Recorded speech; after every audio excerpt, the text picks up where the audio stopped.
everybody. Hello, hello. Great to see you all this morning.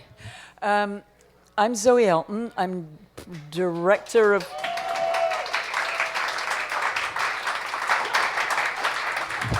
Well, goodness me, what a lovely welcome. Thank you. I'm director of programming for Mill Valley Film Festival, but also since 2015, we started this initiative, Mind the Gap, because we do mind the gender gap in film particularly.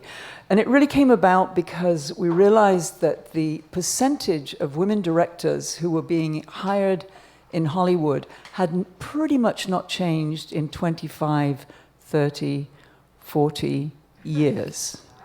And it was, it's been hovering around 7% for way too long, seriously.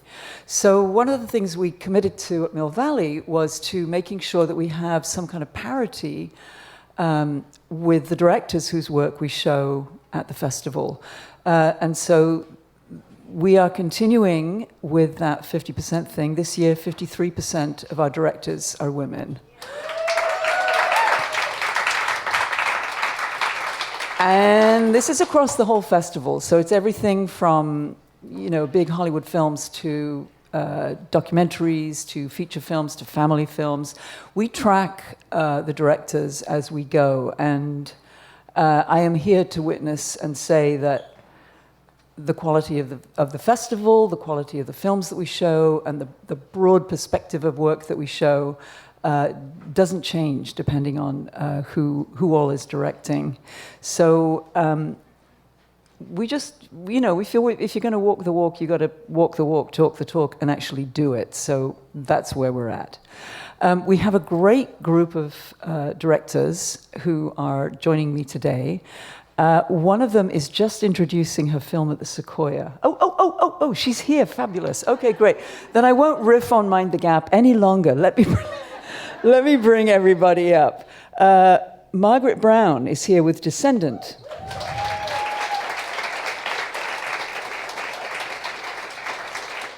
Laure de Clermont-Tonnerre is here with Lady Chatterley's Lover.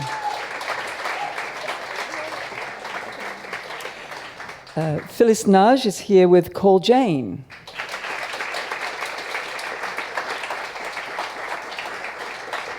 And Diane Robinson is here with The Young Vote.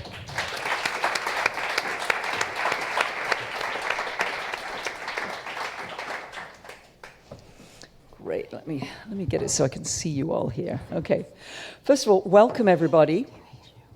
And let me do this. Okay, so you are welcome to either leave your mics in their holders or remove them, which I think I'm going to do because I think it's going to be easier. So, whatever is most comfortable for you.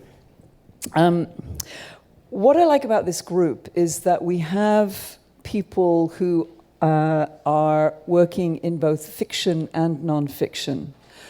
And that made me start thinking about truth. We've been in a time, particularly in America, where truth has been kind of up for grabs just a little bit.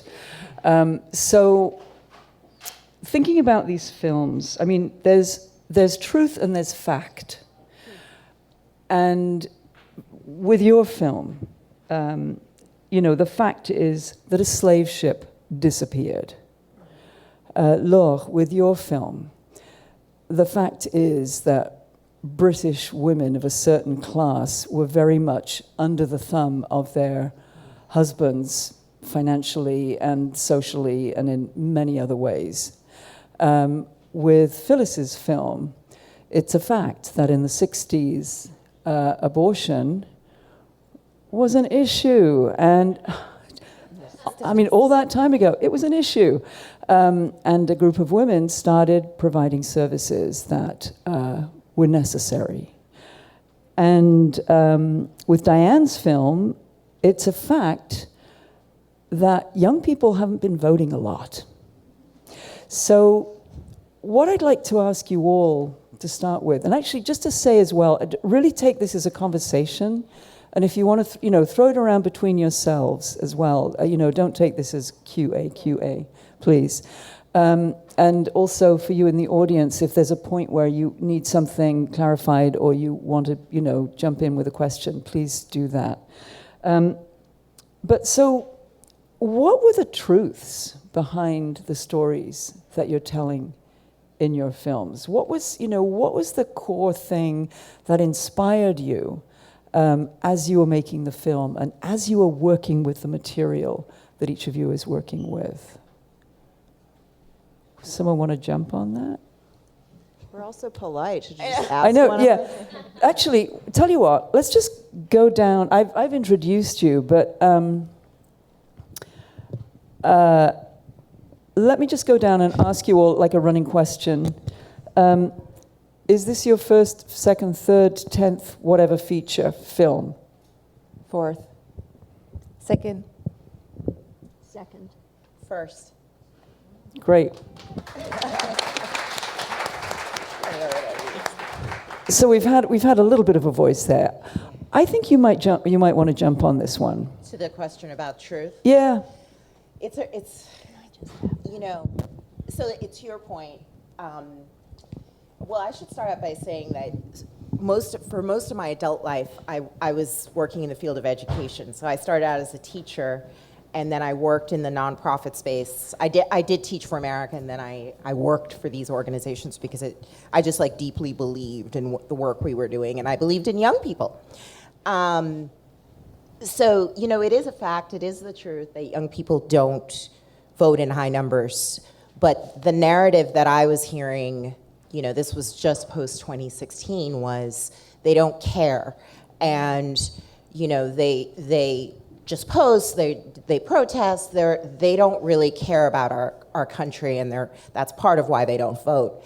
And because I had spent my adult life working with them, I just didn't believe that. So I think there was a part of me that was like, this can't be right. But, I'm also one of those people who, because of where I've worked and who I am, I know fundamentally that this country was not designed for all of us. And I knew that was at sort of the center of this truth was, young people didn't get the right to vote in this country until the year I was born, right? So that is, we have to start there, And so for me, I think truth is about looking at, where did this all come from? You know what I mean? Who was this all designed for? And, the story I think we've told in The Young Vote reveals a lot of that complication through the story of the young people. Right. So for me, I think truth is about, it's about telling the reality of the world around us. Right. Phyllis, do you want to jump on that? And again, you can take this in the broadest possible way. Yeah, I listening to you talk about young people and a sort of apathy, and a sort of cynicism, actually, at the root of apathy. When I got the script for Call Jane, I thought about two things. My students, I sometimes also teach screenwriting students who take every right we have for granted, including the right to abortion. Including the right to abortion. Abortion, yeah. It was no big deal. Second wave feminists are this thing out there, their moms, their grandmas. Fighting for rights is something unusual in their experience. So that was one thing I wanted to address here. The other thing was the chance to make a movie about a collective action that worked, that women got together to solve a seemingly unsolvable problem. There's now, sadly, a whole abortion genre. I will say there's lots of films. And they're necessary, and some of them are extremely well done, but they are all about how isolated women are during this experience, how hard it is, how victimized we are. And in this, I saw the opportunity to make a different sort of movie, where it wasn't about dejection.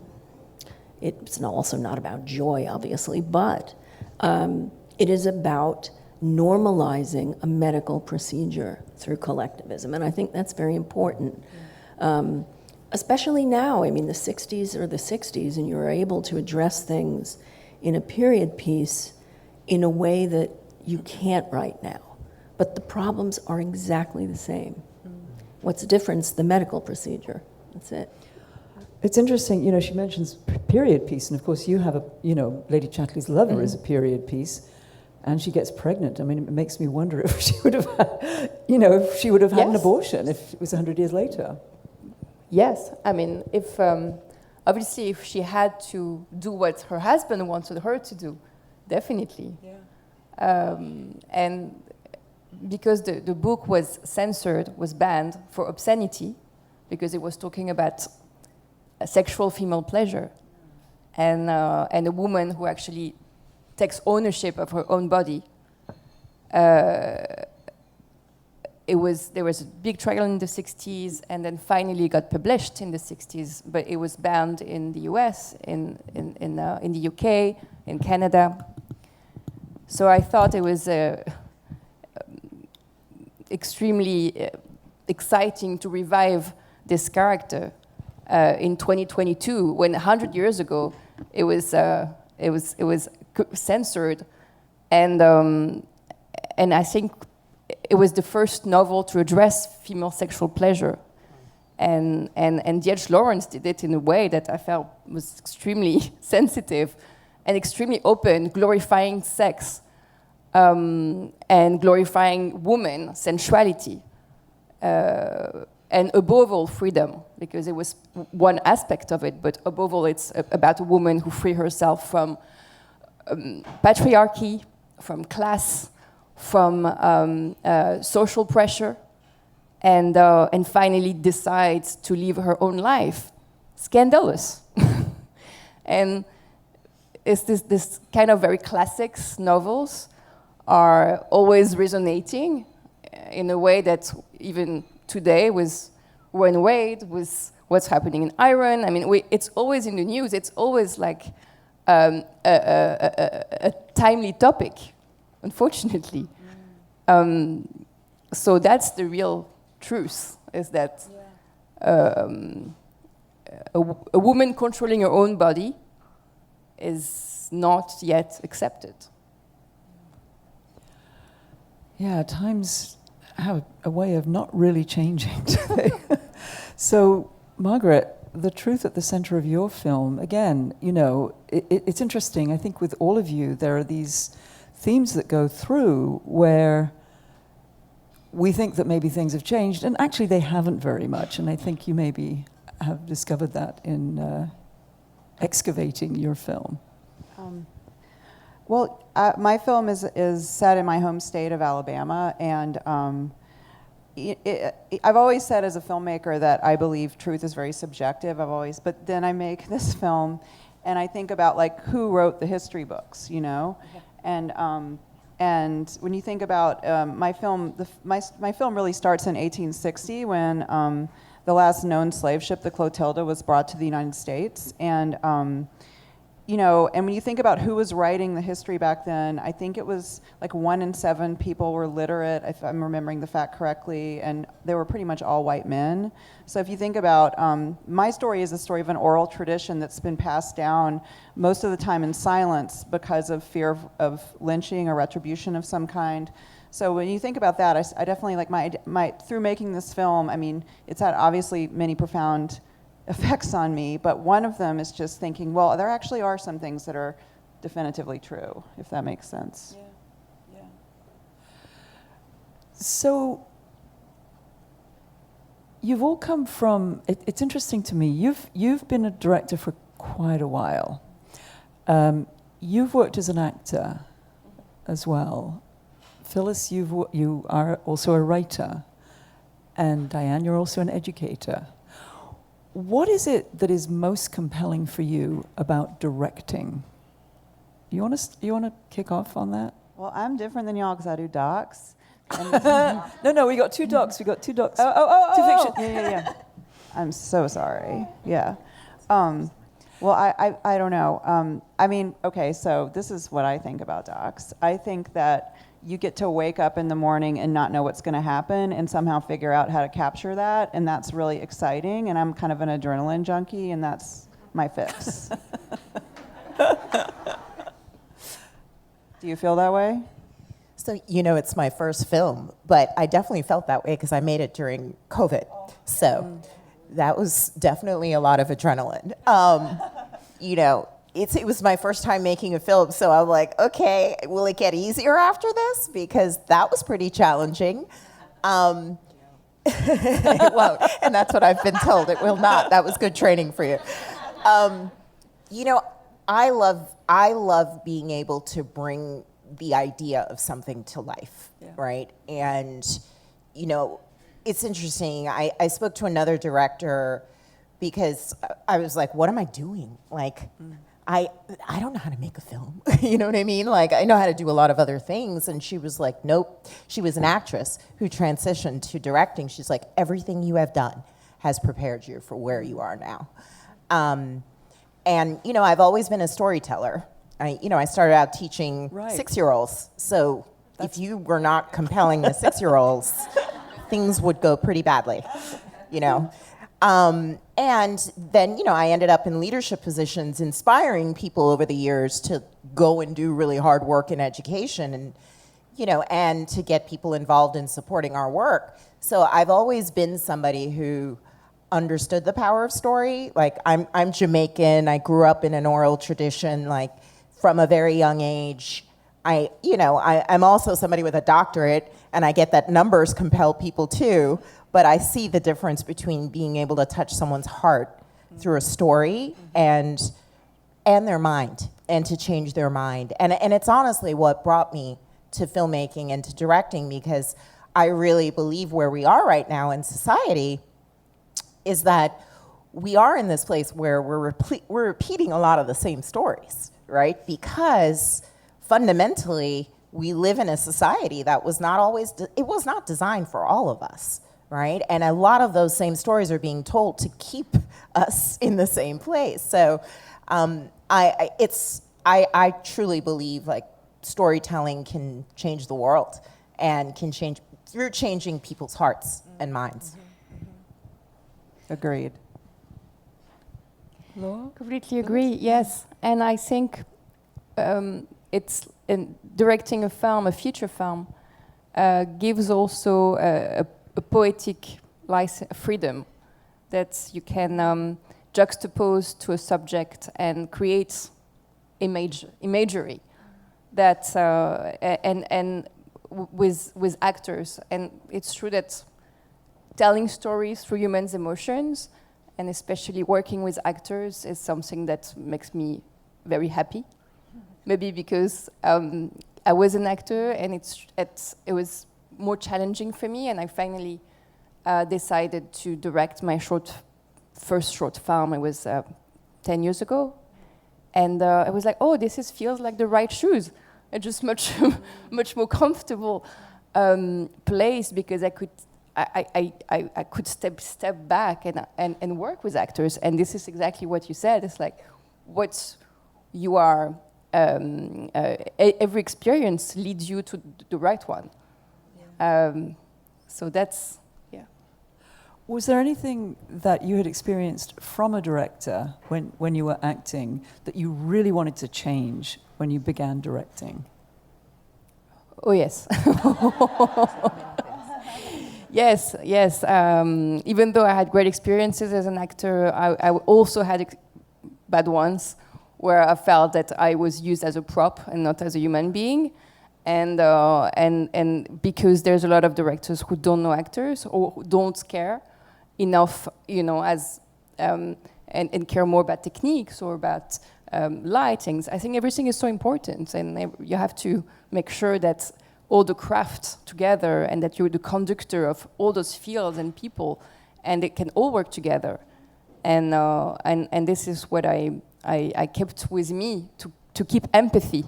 To have empathy about people who are so vulnerable and who are putting themselves completely naked in front of you, and you have literally to respect in that. the case of Lady Chatterley's lover. Oh yeah, for sure. For this film, absolutely, it works for both ways. But it's So that's, I feel, what's the most important is to make sure that you keep a safe place for the actors so that they can trust you. Phyllis is the other fiction director here. What, would you have anything to add to that, or? Well, yeah, I mean, I came to directing from writing. Right. So And the writer of writing is- Carol, as you, I think, probably know, right? Thank you. Writing is really hard. Storytelling is a joy, but there is a difference between telling a story and writing a story. And I grew up a born storyteller. I grew up in a working class wannabe mafia family in New York who kept marrying the wrong mafia men, right? And it was an extraordinary way to be introduced to human behavior and empathy. Wait, do you mean this literally? I do Oh, you mean do? this Oh, literally. God.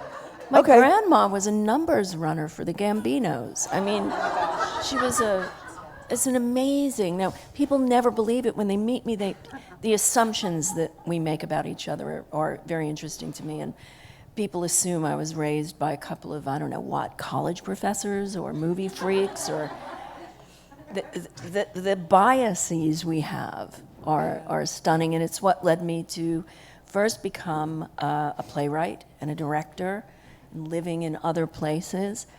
But I always wanted to direct movies. I grew up watching movies. But I also saw what happened to writers in the movies. I mean, I've been fortunate to make a living that way, and it's awful, at least in this country. I don't really know how it is in... Say a little bit more about that, if you Well, would. you're a for-hire, interchangeable part a lot of the time. As a writer. As a writer. And if you push back on that, sometimes you're not treated well, especially if you're a woman. I mean, we come back to this again and again. Men are feisty and eccentric and idiosyncratic, and women are bitches. That's really to be reductive. But it is an experience that a lot of women I know still have. I don't have that anymore because I'm just too old to care. But it's just, I always wanted to direct. Directing, and I will agree with what both of you have said, you need to know how to talk to people. Not just actors, but your crew, and how to create an environment where people actually see what you see, because that's what they're there to do. Like, you don't really need to know about, it's fascinating to know about lighting and lenses and above and below eye lines and things like that are very useful. But you just need to explain to somebody what you want to see, ultimately. And I think charm school is a thing that directors should really, not film school, charm school, etiquette, That's true. It is true. Be nice to everyone, and people will work with you, but particularly actors, because they are not treated well. And it's not because I think most directors are awful people. It's because they don't know how to talk to people. It's something other. Like, what does this mean? Is a question that strikes the fear in the heart of many directors. And really, you don't have to know what something means to describe the feeling of it, right? Describing the feeling, yeah. So I love directing. If I could just do that, I would do that.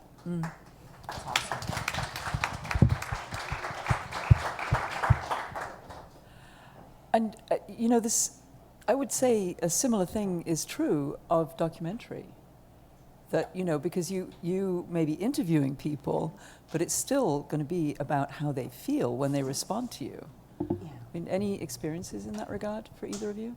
I'm still curious about what Phyllis said about describe the feeling. I want to just talk about that all day. Okay, let's go for it. Go on. I mean, because that's really interesting to me. I mean, I do think it's similar to documentary, right? Like, Yeah, I mean, I have some stories about it. I mean, it's interesting because, I filmed quite a few people virtually because of COVID. So, it was hard sometimes to feel what was going on in those shoots. So hard, yeah. And actually, I think, there is a difference in certain scenes in my film where I physically was with somebody and you could describe what I wanted to see in a different way, or capture, really, because you're just going with the flow that day. But it's interesting. You made me think about being a woman.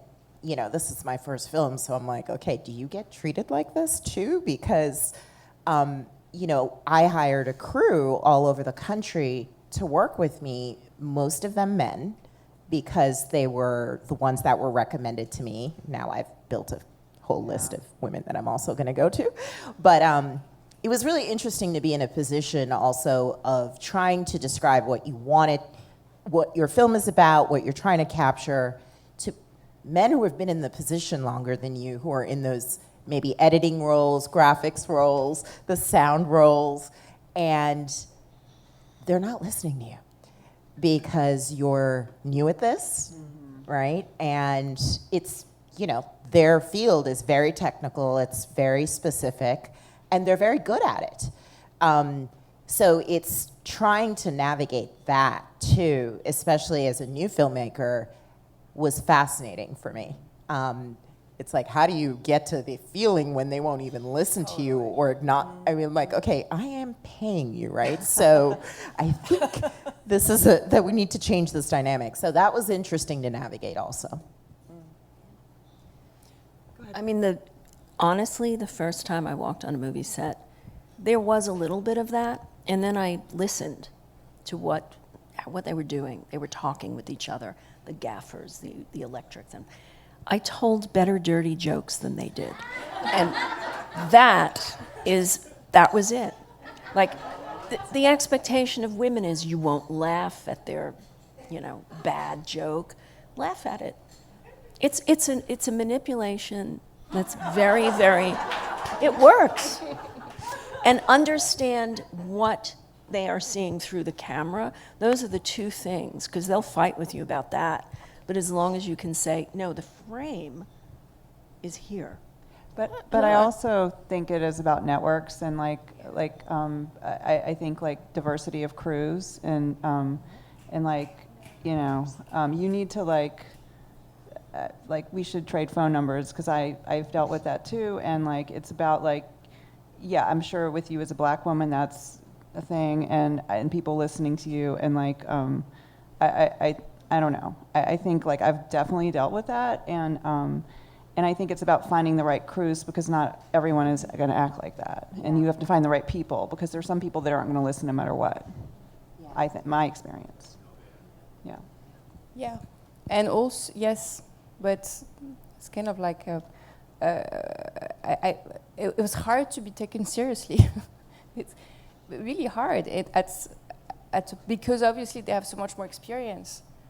And there's some people who are very inviting and some are not. Yeah. They are challenging you because they are expecting you to know more, which is not about knowing, it's an experience. And obviously it's the first time for everyone, so you can't arrive and have more knowledge about. But you have more knowledge always you have more knowledge as a director than they do. And that's the thing you have to hold on to. Yeah, they know all about this, that, and the other thing, but you're the only one who's directed. And that's something I think we all forget. But we found this with the crew. I mean, my producer is here, and she can tell you. We hired virtually all female crews. Mm-hmm. And heads of departments when we could. But even then, it's really difficult. Women also don't listen to you. It's like, okay, fine. Do you tell different dirty jokes for the women on your crew versus the... Yeah, women like different kinds of dirty jokes. Fine. Dirty jokes do work. Yeah, I mean, I think it's a balance, really, because I actually completely agree with you. As somebody who used to manage adults for 20 years, I didn't come in blind. You know what I mean? I'm like, okay, I know what I'm dealing with here. This is your ego. Yeah. Let me figure out how to manipulate that and work with that. I mean, I helped run a nonprofit that was now raises $250 million. So I had to deal with a lot of egos. Yeah. But I think there comes a point right? Where it's, you know, even in managing, you know, a large nonprofit with a large team, you know, you build a great culture, of course. You make sure everyone is there because they believe in what you're doing. But then sometimes some people go against that culture. And, you know, it doesn't matter the dirty joke you tell. I think you also have to be like, you know what, this isn't gonna work. Because this is not what I'm trying to create here. And, you know, I had to make one or two of those calls, actually, and it was kind of tough because, you know, you're in that position of like, this is my first film, what am I doing? And I'm like, you know what, I'm going with my gut. This person does not make everyone else feel good. I don't feel good, so this isn't gonna work. So I had to make a few of those calls. Oh, you did? Yeah. So who's your greatest ally on set? Who's your greatest ally? DPs and producers. Yeah. DP for sure, DP editor, which not on set, but I have a long time collaboration with my editor, and I love to be able to talk to her and to exchange about dailies, actors, obviously producers, but on set it's really actors and DP. Yeah, it should be. I mean, the DP, right, your principal actors, your lead producer. I mean, nowadays there are 800 producers, right? But, you know, there's only one that generally is the one who... is your person. And definitely your editor. Definitely. I mean, to me, that's the place where everything gets done. With what? Your editor. Your editor, yeah. What about your first AD? You know, well, this That would have been me. That wouldn't be you, Doug. That was me. I mean, I do want to add one, just because I think this sort of gets at heart and minds too, but I learned so much about hiring a great DP on this first film, and I had an amazing, I would almost call her like a story editor, because she deeply believed in the film and just got what I wanted to share.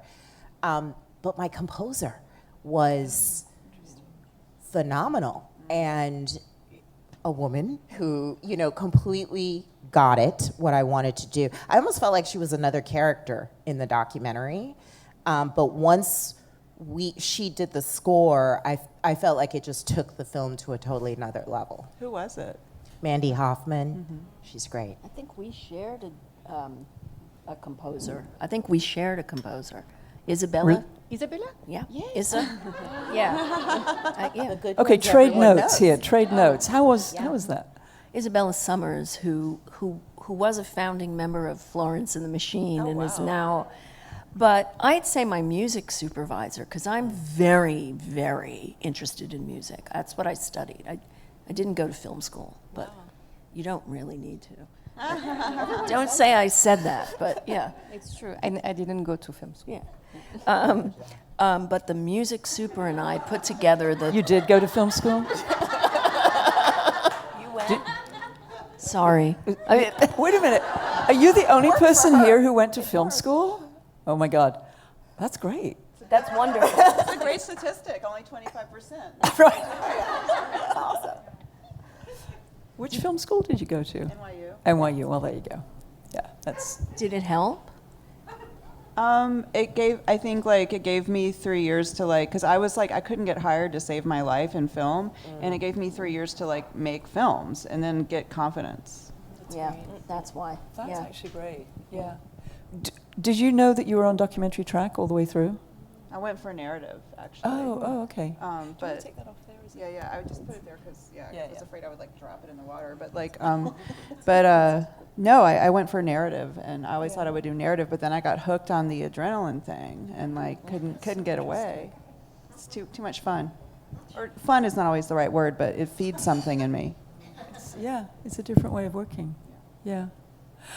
People always want to know about funding, especially independent filmmakers, and it's probably the biggest mountain to climb. Would each of you just like to give a little funding story, a financial story behind your film getting onto the screen?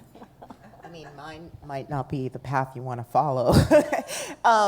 You know, I came from a fundraising background. Like, that's what I was doing in education for over 20 years. So I was sort of fearless about asking people for money, because I had been asking people for money to place teachers in low-income communities. You know what I mean? Like, I believed in what I was doing, and I believed in this film. And actually, my very first donor is one of our executive producers who's here at the screening. And I ended up, you know, I have a couple investors, and you know, I did the path that most documentary filmmakers do. You get a fiscal sponsor. Most of the funding that we raised for our film came from philanthropy, actually. And you know, we're still looking for a distributor for our film. So, you know, I would say I would not do this again because it was really hard to do this while directing the film, you know. So I would sort of outsource this if I could. But people want to hear from the director, and you know, they want to know what your vision is. But it was a very challenging road, let's just put it that way. And it was during COVID, and it was my first film, so they were, you know, funders were like, are you sure this, you know, the people who invested in the film knew me. And they knew Were they my background. investors or were they donors? So 75% were donors. Yeah. 2 are investors who were completely, you know, in the film and trying to help us. And then through the whole process. with them, did you have some kind of contract where they would get a percentage or? Yes. Yeah, okay, We do. yeah. I'm curious to hear about others, though, and how you've done it. Well, Robbie Brenner, who produced this, can tell you much more than I, as she'd been raising the money for this for years. It was hard. This was done in a usual way that in American independence, or it's part equity, part tax incentives. We filmed in Connecticut, subbing for Chicago. And various other bits and pieces. But this was unusual in that there was no studio. So we actually got to make the movie we wanted to make without that kind of sometimes interference, sometimes helpful. But, you know, the amusing thing about it, which was new to me, was there were people who gave us some money, and I wrote like 2 lines for them. You had to give them a role, right? Like that was new to me. That's a thing. That's a thing in indie movies now here. And Is it really a thing? yes, yeah. Wow, Yeah. okay. So I won't tell you who they were, but you know, they're there, and I just marvel at that kind of. Of course, everything's transactional in this country. So why shouldn't that be? Well, I love that you say in this country, because you are not from this country. No, So tell it's us what it's like somewhere else. Oh, it's becoming no. France is not. Yeah, it's. I mean, different mentality, but still transactional. Yeah. And then my first feature film was very challenging to raise because it was about wild horses in prison in Nevada. So they were like, "Why you French young woman wants to make a film with wild horses and stunts and like, and it just sounds too crazy." So it was really hard to. Do you raise money in the United States Yes. for that? Yes, This is I the mean, we Mustang. started by France. We raised money in France, but obviously we didn't have enough. So then it was challenging to get more money, and we finally ended up with having Focus Features as a studio, who was a miracle, and helped us. And for this one was already set up to a Right. studio. With Sony, and Sony was going to release it theatrically, and COVID happened, and they called me and said, we want to partner with Netflix with this movie, and they really want to do it. And I was like, for this kind of film, it's great, because obviously it was like the amount of sexual and content and nudity. I was like, not only I think it's a great partner, but also I'll be able to really do those scenes, because you never know with less theatrical release. It can be like art, it can be like more restricted. So we then partner all together and. Yeah. You Yeah. also had Elizabeth Gabler was a part of the... Yes. Yeah, so you actually from had- Sony. Yeah, for Sony, yeah. There was Elizabeth Gabler and Marisa Paiva from Sony. There was already like a producer's blueprint in England, and then eventually was Netflix coming on board. Yeah. So it's interesting to me, just that you've had the experience of being a European director in America, but then also, with your current film, you've tapped into more of the infrastructure that America can offer.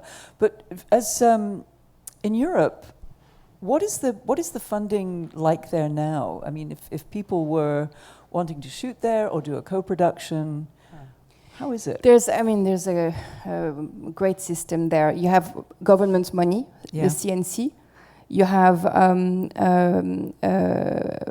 some co-productions money, tax shelter.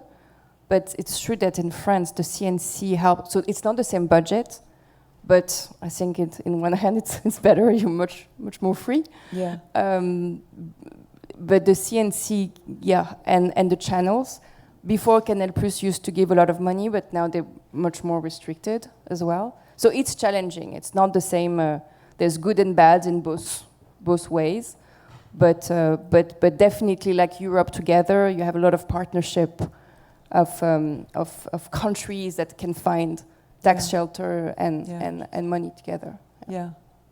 It's interesting.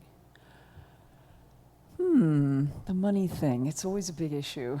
God. But it depends where. Sorry, it depends where you want to shoot. For the Mustang, I needed to shoot in Nevada. There was no.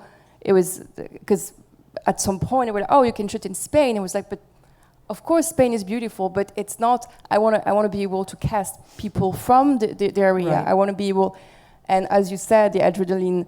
I did a lot of journalistic approach for this film, going a lot in prison and meeting inmates, and upon their release, they will eventually come and help us and be on the film. So it was for all of that, it was so important. For Chatterley, obviously Chatterley couldn't happen in another place than England. It would have been really. So you also have to, which each project dictates you and leads you to a financing source. Right. Where it's if next film I want to make it in Brazil, then I will have to find money from there. Right. So this is really like the identity of the DNA of the project. And the first film I made was a lot easier than this one. And we pitched it. I had a 90-minute meeting at Cannes, of all places, to sell a movie, right? During a festival. It was the first time I'd been there. I was petrified. It was so busy and so, ugh. And we sat down, the producers and I, with a woman named Carrie Putnam, who was at the time at HBO. Yeah. 90 minutes later, they offered us every bit of funding for the film. That was double the budget we had, Robbie. We had a couple of actors attached, but that, who knew? I mean, that was your first experience. You think, oh, that's easy. You just walk in, you get amazing. money. Yeah. No. How did you end up going to Cannes? I mean, did someone say you got to go there? There's a big market there. That's Everybody's exactly there. what was going on yeah. at the time. Yeah. So Elizabeth Carlson and Stephen Woolley and Christine Vachon and we all went there because we had 2 actors attached, and we just took these meetings. Right? That's kind of like a dream team of producers you just mentioned. So yeah. Right. Yeah. But Can you speak to giving your actors attached before funding? yeah. Well, those actors were Annette Bening and Ben Kingsley, and that's nothing, right? Is anyone else getting the chills? Yeah. They read the script. I had a conversation with them. Wow. That's it. I mean, it's. I don't mean to be glib, but this is where being able to talk to people counts. And it's, you know, I was on the phone with them for, I don't know, however many hours they wanted to be on the phone with, talking about whatever. But the script, they liked the script. And so Their agents? I didn't, the producers did. So I didn't hear all the stories about because this was about Jean Harris, who, those of you who don't know her, it was one of the most famous early celebrity crime cases. She murdered her diet doctor boyfriend, Herman Tarnauer. And so I didn't get the kind of neurosis stories. Does that mean I'm an unattractive person if I'm playing him? Or, you know, what does it mean if I'm playing a murderer? I was shielded from all of that. All I got were the actors and their questions, which for me was easy. If you're going to be a director, you have to have that minimum narrative feature. And I would imagine for documentaries too, Yeah. if people are going to talk to you, right? Yes. Yeah. So it's a little bit of you're a little bit of a psychotherapist, a little bit of a charmer, a little bit of a bounder, you know, whatever you need to be is really what it is, I think. What's a bounder? Ooh, like you have to be a liar and a cad sometimes, and you know, make people think that, you know, they're everything they think they are. Right? I think that's what I mean. That is such an English word. Yeah. It's such a bounder. Yeah, yeah. Yeah. Oh, God. Yeah. Whew. A lot of directors now are getting work and probably actually maintaining their lives by directing episodic, getting work on streamers, all that good stuff. So there's a changing landscape in terms of how people are, you know, figuring out how to get their work out there as directors. You did some episodes for Mrs. America, I think, or at least one or two of those, Yes. right? Yeah. Yes.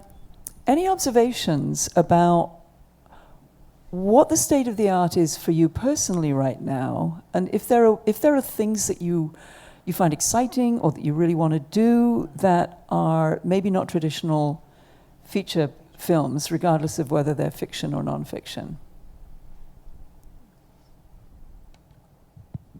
Sorry, the question is if we. Sorry, that was kind of more of a speech than a question, wasn't it? I want to make sure I understood. Are there places and ways that you want to direct that are different from directing features, given that the streamers are opening up new ways of being able to do the work, you know? I think it's all storytelling, and I'm working with a streamer on something episodic right now. But I had a meeting with the executives, and they were like, "Just think of it as a long feature." That's literally what they said to me. Really? Yeah. So I mean, I don't know that every streamer would say that, but that's what they said to me. So that was easy. That's great. Yeah. Is that liberating to hear that?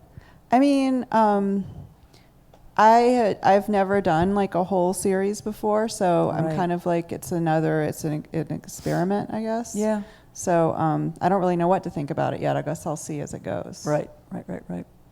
Anyone else? I mean, I'm new to this, so you know, it's really interesting. When I started, I got some advice because the person who was asking what my next idea was, like, what am I going to do next? And I said, I actually want to make a feature. Oh, and he great. was like, whoa, that's a lot, right? And he was like, okay, first of all, you're black, you're like 50, you're making a career change, like you're starting with a documentary, and then you want to do a feature, that's too much. Hollywood can't handle all that. And it was so fascinating to me, right? Because I'm like, look, I made a career transition at 50 and I did this.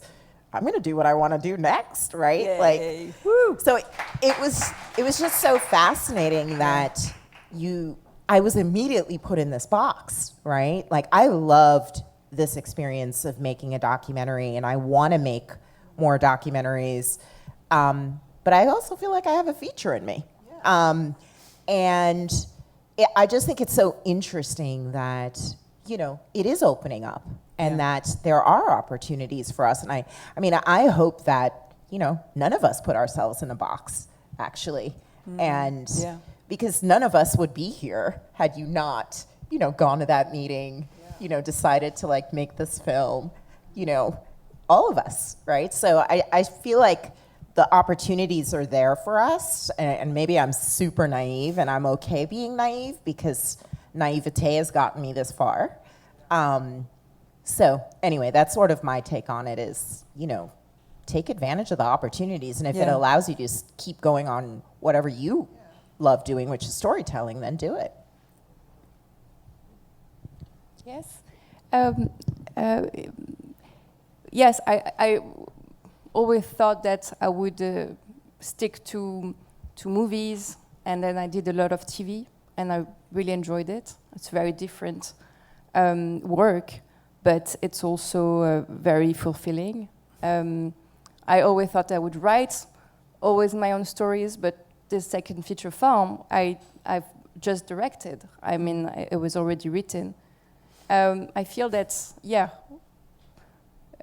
once you can be open to kind of navigate different approach of filmmaking, for me it was actually really rewarding, challenging, learning a lot, things that I would do again, things that I won't do again, but at least I tried.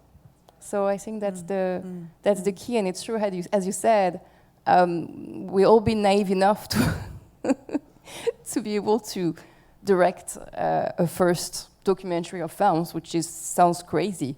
And it was like, I'm glad I was not aware of all the difficulties, because I would have maybe run away. So once you're there, you're like, okay, let's keep going, let's keep pushing and exploring. And now, I feel like everyone's going to tell you no. Like, this is just the fucking default. Like, For sure. everyone is going to tell you no. So it doesn't. Yeah. And I only think in these long form ideas. So I can't do episodic, but I could do a limited series. Like I could write, and that is like one long finite story. But I'm also very good at coming up with ideas that I write, that I will now write on spec. I will not take any money anymore, I don't think. Why not? I just want to write what I want to write. Yeah. And they're usually ideas that, you know, you pitch them to most people in Hollywood and they go, oh, you know, wow, that's heavy, that's dark, and I'll say, but it's a comedy. And they'll go, oh. So I just want to do that, but I really also want to make a documentary. I want to do a documentary. I love that form, and I've been watching them a lot, so maybe I'm not good at it. Do you have a documentary in mind that you want to make? I do. I want to make a documentary about the ladies that, my grandma's friends on the Lower East Side. Oh my gosh, so cool. Totally they were like mafia grandmas. Oh, oh yeah. I'm watching that. Yeah, I want to see that documentary. I want to see the movie as well as the documentary. We're getting towards the end of our hour. Is there anything that anyone would like to ask about? Yeah. Should I just project? Project and we can repeat. I had a question for Margaret, but before that, I'm just going to make a comment about something, but it doesn't need to have a response. But, you know, I will say, Phyllis, you know, people will look at me and my difficult immigrant name, my loud voice, or my desire to demand, you know, what I deserve, is never going to be taken nicely, no matter how nicely I put it. A microaggression is never going to be nicely pointed out. So I will say that it does get a little trickier, you know, and that led me to my question to Margaret, because there's this structure that we've inherited from white men, like most other structures in society, that put a director on top, and some of us think, you know, oh, just remove him, put me on top, and that's progress. And in some ways it is, but the power structure is so complicated still. Yeah. Of, you know, I mean, the mediocre white boy is always going to be seen as somebody who can get my participant, even if it's a woman, more in life than my immigrant hustle can get her, right? Like, people will receive him better than her. And I'm like, you know, so you just do what you can, but at the end of the day, with these power structures, when we are put on top as women, the society's still designed to pit us against each other, or especially when it's designed to pit people of color against each other. How do we sort of, it is a collaborative process, film is collaborative, but there's still that one power structure, and we're trying to make things more equitable, especially with participants now. who sometimes, we can't give them creative veto or business veto because The people in the movie, is that what you're saying? yeah. Even though they can be collaborators, right? Yeah. So there is this desire now to say, well, that guy made that film 30 years ago and got the Oscar, and the filmmaking participants got nothing. Now you guys got to share. But it's like, I'm still expected to make a film without being paid, especially as a documentarian. So there are times when I'm still sort of left like, I'm still in debt. Right. Yeah. And participants are like, well, Right. we're gonna fundraise for us, right? And I'm like, yes, but I'm still in debt. Yeah. So like, how do you balance that power structure, especially when you're trying to deconstruct a system that was built to exclude us? That's a really complicated, intelligent question that I don't know if I can handle Did that. everyone hear that? Yeah. Okay, great. I got it. You should paraphrase it because I'm not going to even try. Can you paraphrase your question? I mean, how do we deconstruct the power structures to actually like deconstruct and reconstruct them? But at the, we as women are expected to be more equitable or be more generous-hearted than men, who can have a profit conversation and be respected, but we're seen as greedy because we're having a conversation. Well, first of all, I love your pants, and everyone. I can't stop looking at them. You're so stylish. But in all seriousness, I mean, that's a really smart question, and I think about things like that all the time. It's a long conversation, probably another panel, but I mean, I think it takes a lot of difficult conversation as the only place to start. Like, because I don't know if women are more empathetic because they've had to be to survive. But also, like, do your subjects know how hard you're working and that you're trying to still raise money? Like, maybe you need to tell them, I mean, maybe that's not your fault, I don't know the specifics of the situation, but I mean, I think that, like, without saying what the specifics are, I wouldn't, but we should talk later. I have a lot of thoughts. I hope that's helpful. Yes, I wanted to echo on that, and we've worked together. And I'm Catherine Rosak. And could you say your name too? Oh, my name is AK. Sandy, right? Yes. She's a very, very talented filmmaker. And I echo this because I feel I'm doing a documentary now called Women at the Top, and it's about women leaders in dance, because everything is shifting there, it looks like. Yeah. We see a lot of women now coming into power, particularly in, more classical art forms, the symphony, the opera, the ballet. There wasn't anybody, now there are. However, I want to echo what you're talking about, because previously this forum, it seemed like pre-COVID was more expansive. It was like a whole day, and I seem to remember there were people coming in here with a lot of data. We have the Dance Data Project, and the data speaks volumes. How do you mean? Women at the top, are the women as well paid or as well funded as men? No. I mean, shocking statistics. In the dance field, top women earn 63 cents on the dollar every day. So we need to start really talking about it. Right. Bravo to all of you. I mean it. I mean, as Jennifer Newsom said, Simon Newsom, you have to see it to do it. So seeing you is powerful. However, when it gets down to the bottom line, we're not there. And there's a lot of fighting amongst women. I don't agree that women are more empathetic. No, I didn't. That's what I said. No, I mean, no. But I mean, yeah. Clearly, this is needs to be a whole other hour. This is a 3-hour panel. I'm saying I would like to bring the data back. I think the data is very powerful. Yeah. No, we are in, in life, we're in a very interesting transitional phase. What she's referring to is that before COVID, for several years, we did an all-day summit for Mind the Gap. So we were beginning in the morning, and we went through a series of conversations, presentations, and data was a part of that.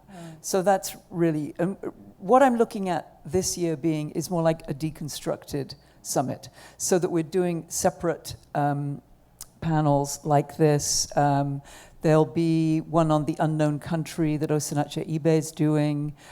So look out for the other things, and you're going to do something on the on intimacy coordinators. It's a slightly different approach. but it means we're not in one hot space all day, which is kind of, great. And it means you can go see films in the meantime.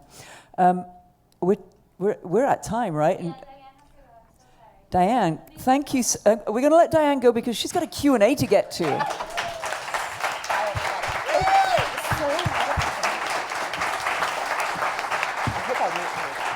Yay. And I think we should wind up. I kind of almost want to ask Phyllis to just tell us a joke, but...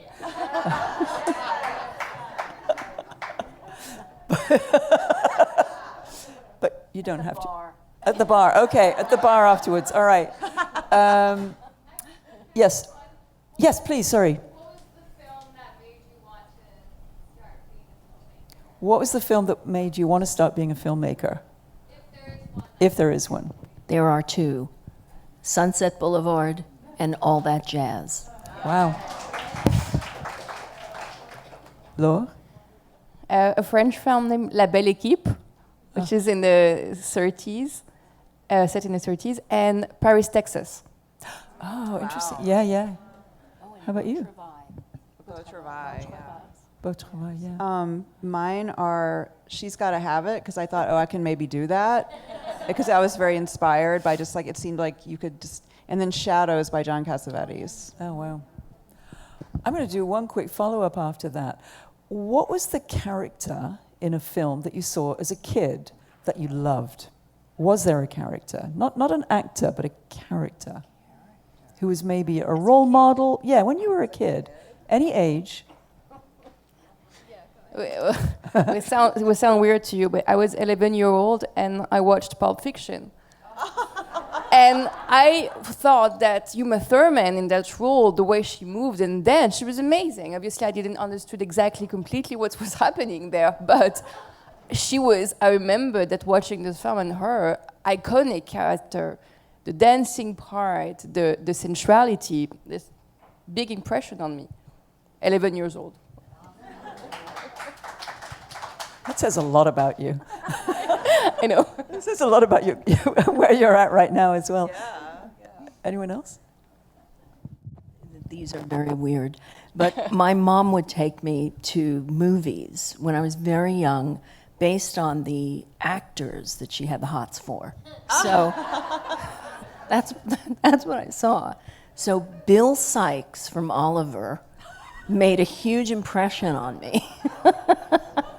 And also, what was his name? His name was Oliver, wasn't it, in Love Story, played by Ryan O'Neal. And also, the woman at the beginning of, I don't remember the character's name, but from Night of the Living Dead. She gets killed in the first 10 minutes, and I've never forgotten it. She was...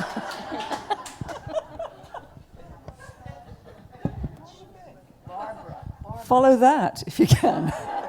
I mean, I was more into music when I was a kid and not as much into movies, and I wasn't really allowed to watch television as a child. So I'm like stretching for this, but maybe E.T., I don't know.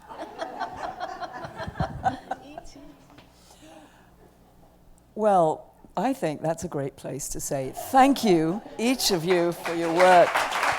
It's so great.